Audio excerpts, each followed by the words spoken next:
And now, reporting live from Lithuania, the Give and Go podcast zone, Jordan Taylor. What is this? You've never heard the Ball in the Family theme song? Ball in the Family? Yo, is this It's Ball's TV show. It's his reality TV show theme song. I thought it'd be good to put it on. What is this? Keeping up with the Kardashian shit you got going on, Jordan?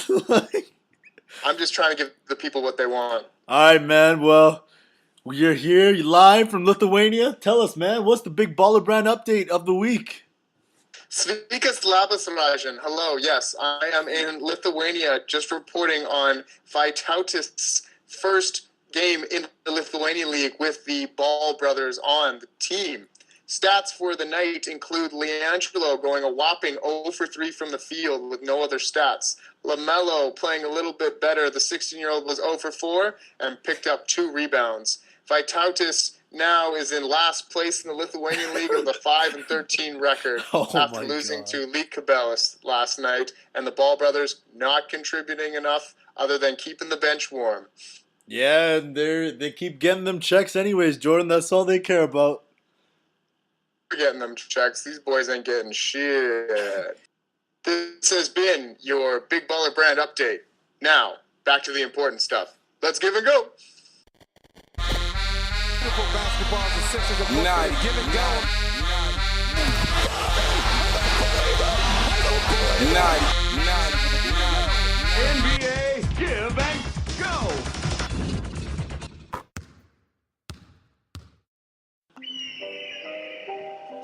Welcome to another fabulous episode of the Give and Go. My name is Jordan Taylor, and I'm with my host, Rajan Sharma. Rajan, how are you doing? Hey, what's good, Jordan? I'm doing wonderful. The weather's starting to get a little warmer out here, and I'm ready for another exciting week of basketball, man.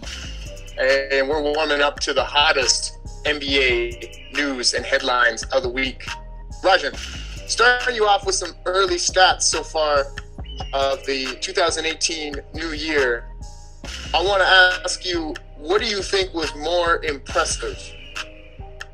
Jordan played 714 consecutive NBA games before rolling his ankle and having to sit out.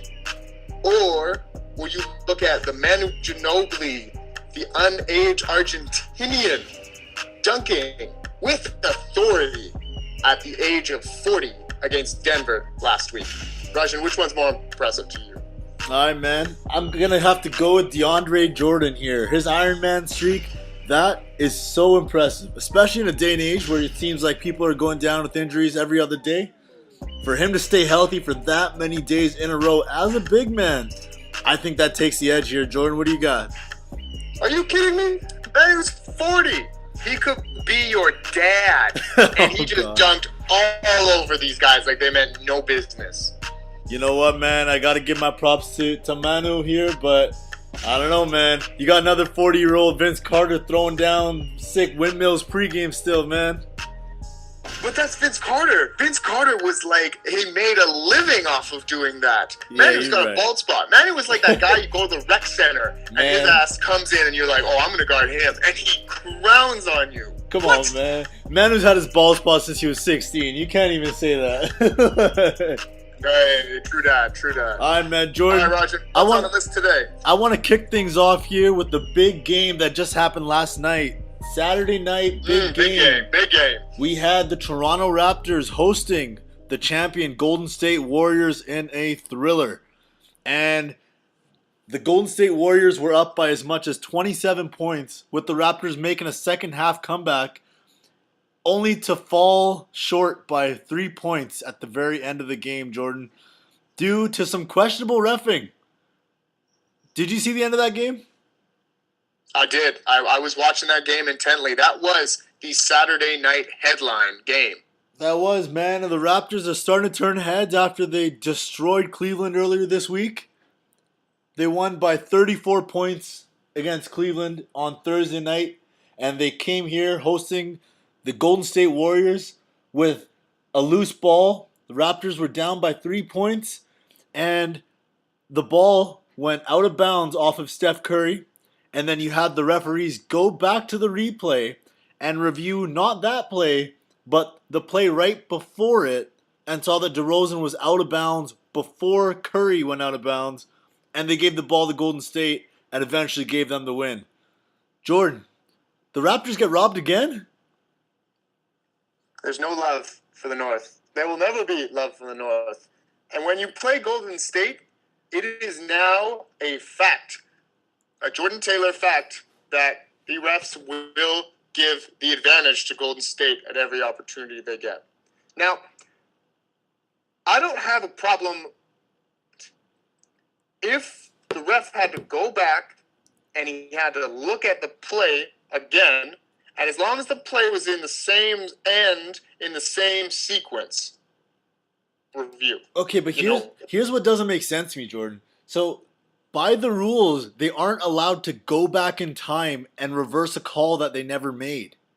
They can't go back and say, oh, we missed that call, we're calling this out of bounds on DeRozan now. That's against the rules. And I think the Raptors have to do something here. They got to protest this game. They got to replay it or something, because that is ridiculous. You know, the last 2-minute report came out. You know, our good friends in New York there with the useless reports they produce, and they stuck with the refs on the court. They said, no, the refs made the right call in bringing it back. No, I get that they made the right call. Like, it was a correct call that DeRozan was out of bounds. But legally, they're not allowed to review that play. That's my issue with this. Because if you're doing this, then how far are you going to review it? Because if you go back, say, another 7 seconds before that play, there was the scramble from the loose ball after the shot was missed. And if you notice, when Jakob Poeltl saves the ball under the hoop, Draymond Green is also touching the ball while he's out of bounds. So if they're able to go back in time and review that play that DeRozan was out of bounds, if they go back another 5 seconds, Draymond Green was out of bounds too. Where do you draw the line, Jordan? That's my problem here. The Raptors made an amazing comeback, and they could have had a chance to tie the game, and the refs stole this one from them, man. It's just, I feel so, I don't even know what to do about this, Jordan. Look, it's a testament to the Raptors for being able to claw themselves out of a 26-point hole. But if you're a playoff team, 26 going into the third, that's not what you should be seeing from your team. You should be able to compete with these guys from start to finish. Raptors got hot. You're not going to be able to do that every single time. I disagree with your comments about, you know, how far you're able to go back. Because DeRozan, when it did brush off his leg, they ended up making a call at that point. And if they need to reverse that call, so be it. I just felt like that it was all in the same motion. Man, that's crazy. It wasn't that big of a separation. It was all happened in the same sequence. So then they had to go off of what the review was. Man, I don't know. It just, I feel like as a Raptors fan, this happens a lot more often to us than any other team. And DeRozan said it himself post-game, by the way, we got to keep an eye out and see if he gets a fine for talking about the refs after the game. He said, he definitely will get a fine for talking about the refs after the game. Yeah, he straight up said that sometimes it just feels like it's 5-on-8 out there. He says straight up, some of those calls were just bad. And if you actually, I was going through my Instagram and I saw this earlier today. On that last call, after the refs reversed it and gave Golden State the basketball, you see Durant and DeRozan both on the camera, and both of them shaking their heads saying, wow, that was bad. That was terrible. It's in the same motion. I don't know what everyone's talking about, 2 different plays. It all happened within 1 second. And 1 second is a time where we can review a sequence. There's a lot going on in a basketball game. Okay. Well, we're going to have to agree to disagree on this one, Jordan. But regardless of that call, is it safe to say the Raptors are legit? Can't be legit if you're down by 30 to Golden State. You're just like everybody else. You're on the lower tier. Golden State's above you, laughing down. You still don't believe the hype? I'll believe the hype when we get to the finals. Until we get to the finals, I have to temper expectations for the whole Toronto Raptor fan community because Lord knows you guys all get super high and mighty when we beat Cleveland by 30. Yeah, did you see Cleveland? All right, speaking of Cleveland, man, what is going on with the Cleveland Cavaliers, Jordan? Please explain to me how they go on national TV and lose to the Raptors by 34 points. And LeBron, he didn't shake anybody's hand after that game. He went straight to the locker room before the clock ran out.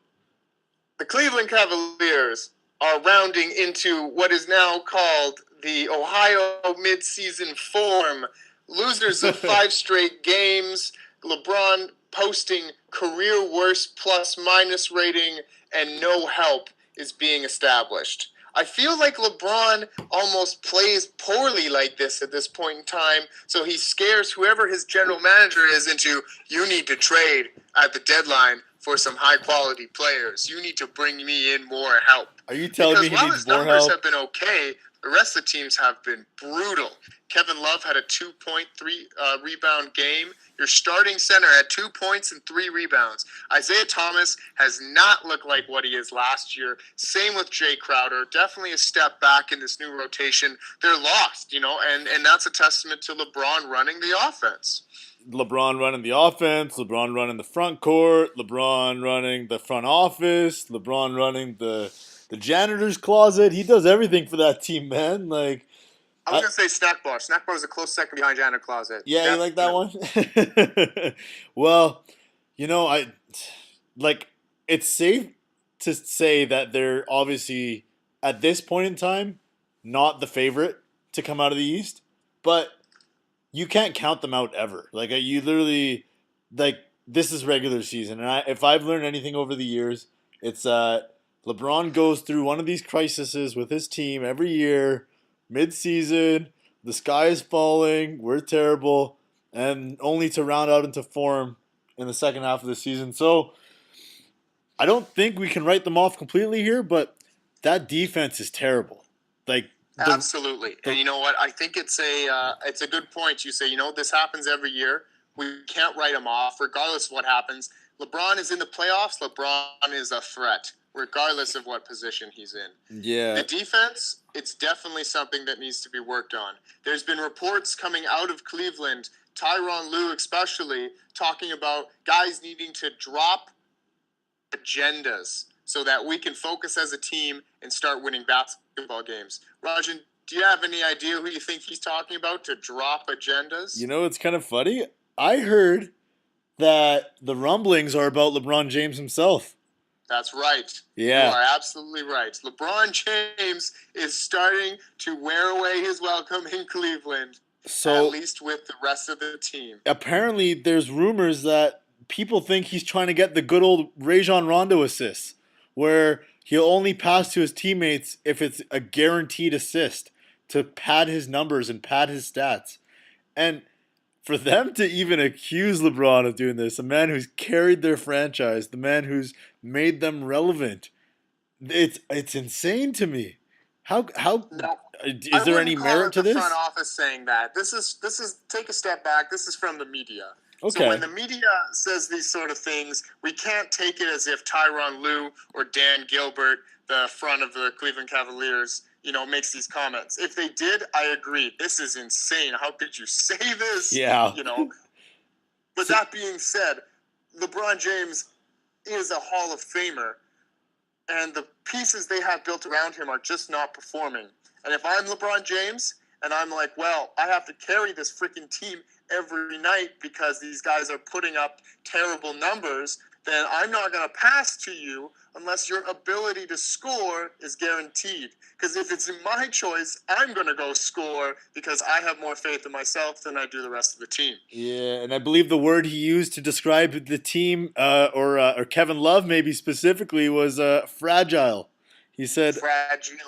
Yeah, fragile. man. It must be a French word. Must be a French-ass word. So here's my issue. The issues with the Cleveland Cavaliers right now are that they don't play defense, and I don't see anybody on that team that could step up to improve this defense, Jordan. So do you think they make a move at the deadline? There's rumblings that they're willing to trade Tristan Thompson, which Like, why wouldn't you be willing to trade Tristan Thompson for an Kardashian upgrade? curse, bro. Get that man out of there. So Kardashian curse. I think the key is that Brooklyn pick. Do you think that they make a deal in the at the trade deadline, or maybe for somebody like DeAndre Jordan who's been on the trade market or rumored to be on the trade market? Do you think the Cavs can make a deal for him? Will the Clippers even deal him at this point? So Cleveland made a lot of deals this summer. And I think it's fair to say at this point that those deals did not work out as they had hoped they would. Nope. Granted, Isaiah Thomas, he's coming back. He's still rounding into game form. He's played 3 games. One has been fairly okay. The other 2 have been absolutely atrocious. Yep. So he's going to have to need a little bit more time before the jury can finally step out on that. But that being said, really scared of losing LeBron again if they're not able to go to the finals. LeBron will leave to continue chasing greatness and championships as long as he is willingly able to. And holding that Brooklyn pick as a safeguard so that if they have to rebuild again would be a much easier thing to do than trying to trade away to appease LeBron, who we all are well aware will leave at the drop of a hat. Yeah, LeBron will not hesitate at this point. He's fulfilled his promise of bringing a championship to Cleveland. I don't think DeAndre Jordan is an option at this point, to be honest, because quietly the LA Clippers have climbed back into the playoff picture and are fighting for that 8th seed out west now. They're, I believe, just 1 or 2 games back of the West's 8th seed right now. Got to give a shout out to LA. I mean, that team has been hit with a ravage of injuries. Blake Griffin, we're starting to look at Blake Griffin as like a very talented player who could just never put together consecutive great seasons because of his unfortunate, unlucky ability to get hurt. Gallo still out. They lost. They lost C.J. Williams, who was playing well for them. They had to bring in a bunch of G League stars, and yet they're still at that high level. Austin Rivers has been out. Milos Teodosic, he's been out. He was a guy we talked about this offseason as a main contributor that's coming in from overseas. Really done for the season. Now, if I'm looking as an LA Clipper, and I go, all right, we get in the 8th seed, now what? Well, do we even have a chance against Golden State? No, I really don't think you do. But if you can somehow convince Cleveland to let go of that Brooklyn pick for a DeAndre or a Blake or for one of your teams, I know they've said a bunch of times that this is the team they'd like to build with. They're going to be stuck in mediocrity for another couple of years until they get, their point guard situation figured out with Beverly coming back and Teodosic getting healthy. But, to be honest with you, I think Clippers aren't going to trade DeAndre Jordan because of how many injuries they've had. They want to see this roster put together without any injuries before they make that move, in my opinion. Rajan, what do you think? I think the LA Clippers will want to make a push for that 8th seed. And you know what? They're so close. They could get in the 7th seed or the 6th seed too. Currently, they're 1 game out of the 6th seed, which once you get into the playoffs, man, anything could happen. I feel like they're pretty confident going in with how hot Lou Williams has been with Blake Griffin, DeAndre Jordan, Milos. Maybe Gallinari will be back for a playoff run. I think they seriously think they can knock off one of the top guys in the West if they get into a playoff series. Anything's possible. Well, they're one injury away from a top star. Like, what if Chris Paul can't stay healthy? What if James Harden can't stay healthy? Anything could happen in the playoffs, Jordan. Did beat Golden State in the regular season, but that's regular season. When it really comes down to playing a team 4 games in a row, I don't think they're going to have any chops to beat anybody above them in the rankings. No. Speaking about moving up into the rankings, we move on to the next team on our list. Miami Heat, the Heatles, the once proud franchise, the Banana Boat Club, now removed from their glory days, have put together a Expendables-like team, and that team has slowly climbed up into the 5th place seed in the Eastern Conference.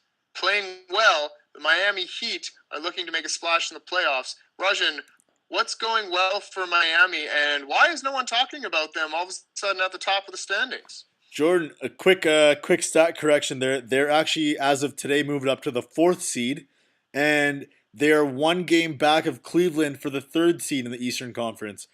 The Miami, Winners of 7 in a row, and their last 10 being 8-2. that's right. So Miami, who would have thunk it, man? Like they have a roster. They just lost Dion Waiters for the rest of the season. So they're being carried by a bunch of guys who were tossed aside, who were thought to maybe they'll develop one day, and Miami's taken them and turned them into useful role players. And it's a group of guys that have great chemistry and a great coach in Eric Spoelstra, and they've come together and they've put together this quietly great season where they can have home court advantage in the first round of the playoffs. You've got Goran Dragic and Tyler Johnson leading the backcourt. You've got James Johnson, one of the toughest guys in the league, with Josh Richardson out on the wings. Wayne Ellington, who's been a journeyman his whole life, has found a nice role as a shooter on that team. They've got big men like Hassan Whiteside, Kelly Olynyk, who's playing well, and the rookie Bam Adebayo. They've just got a lot of depth. They play a lot of defense. Everybody can defend on that roster. And they play an exciting brand of basketball that can translate over to the postseason. Jordan, this team's a revelation. I think they were written off early, and this team has shown that like continuity and team chemistry and playing the right way can lead you to a top seed in the Eastern Conference. And heck, they beat the Toronto Raptors just this past week in overtime. They're a good team, Jordan. The Toronto Raptors is not a measuring stick for you to be a contender. But the Raptors and the Golden State Warriors are the only two teams right now in the top 10 in offensive and defensive rating. We can't just write them off. They're a top team in the league, and Miami Agreed. Heat has knocked them off too, man. Like they're beating all these top flight teams, and I think they're a real threat to anybody in the East. What do you think, Jordan? I got a couple comments about Miami. I scroll through this roster. I look at this team, and I don't see a single all-star on this group. You know, Goran Dragic being a close one, with Hassan Whiteside being a close second. So usually where teams don't have a bona fide go-to guy, they're not able to actually, go anywhere because there really doesn't have anybody with the ability to put the ball in the hoop or your go-to at the end. Yeah, it's a star-driven league. These two guys being that mid-level, and you look at the rest of the roster, I agree with your comment being this is a tough roster. These guys are gritty, and these guys put their nose to the grindstone, and the reason they keep coming out with wins is because of their physicality. Like you said in that Toronto matchup last week, very physical game, and playing their brand of basketball, if you're not physical, they'll take advantage of you. Yeah, not just physical, but mentally tough too. This team, they've taken on Pat Riley's persona. They've taken on Eric Spoelstra's persona. They're like slowly developing into like a San Antonio Spurs like system where you just plug players in and just have success year after year. You got to give a shout out to Eric Spoelstra. My big man Spo.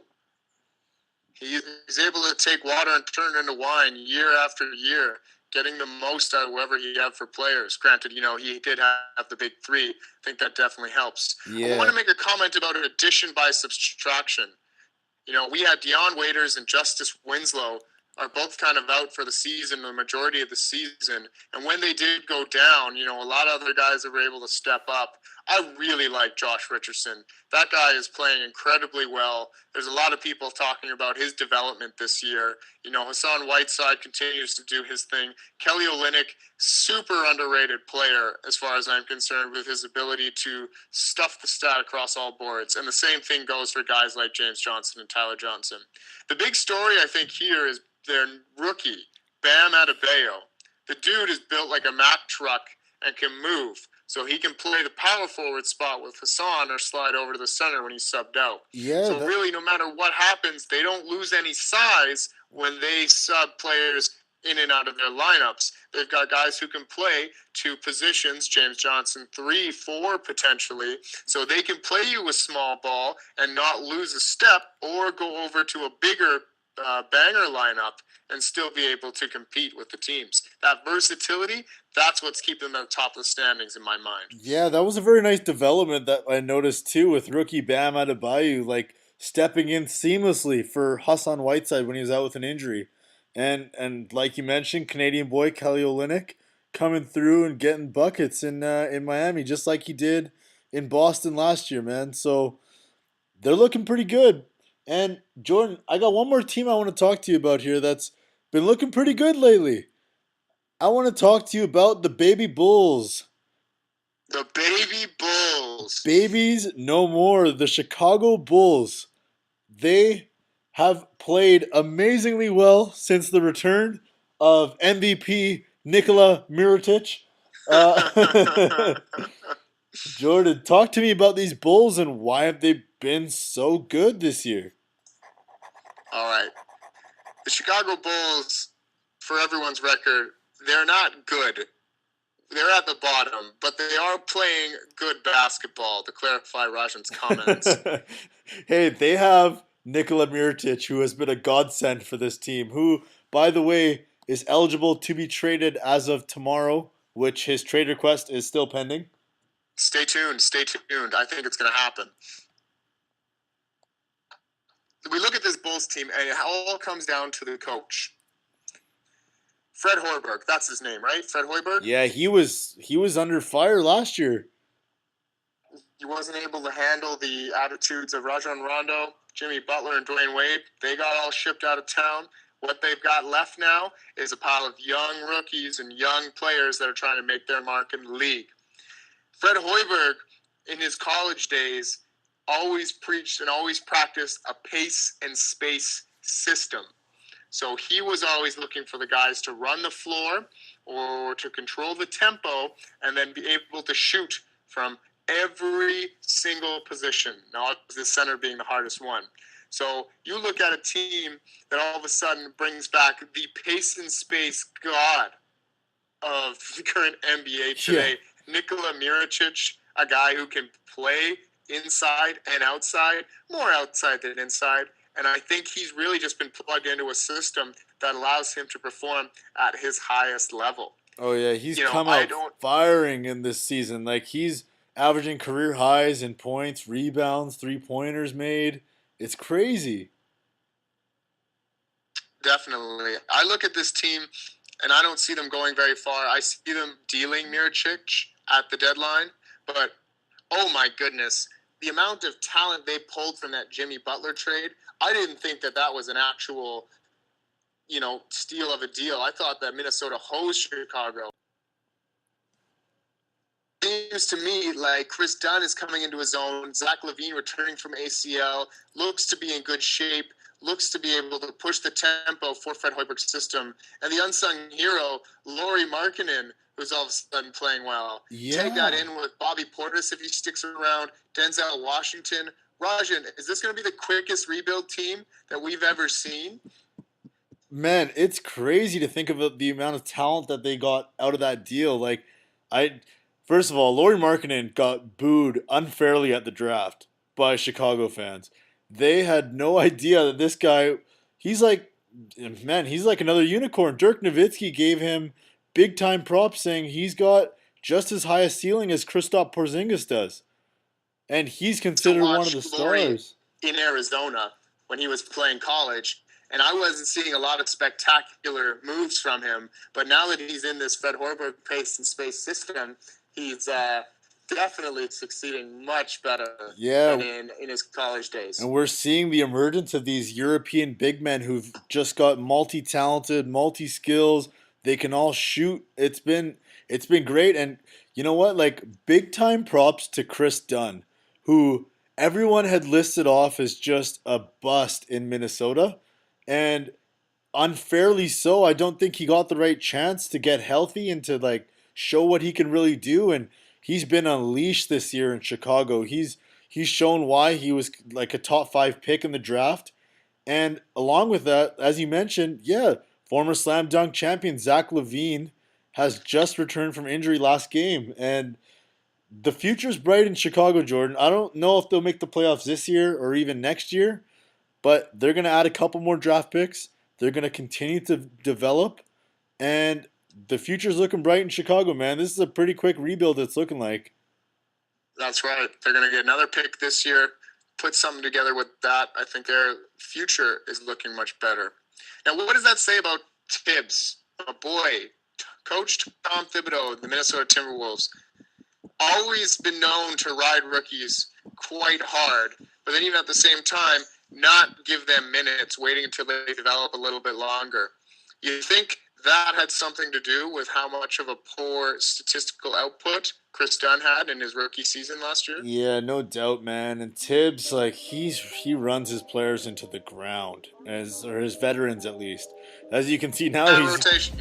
Yeah, man, he's got his boy Taj Gibson back in there playing, 30 in the high 30s in minutes. Same with Jimmy Butler, Andrew Wiggins, Karl Anthony Towns. Like, it's crazy to think that in an era where there's so much science, so much sports science and research that shows that you shouldn't play your players high minutes like that because it leads to injuries and it leads to shortened careers.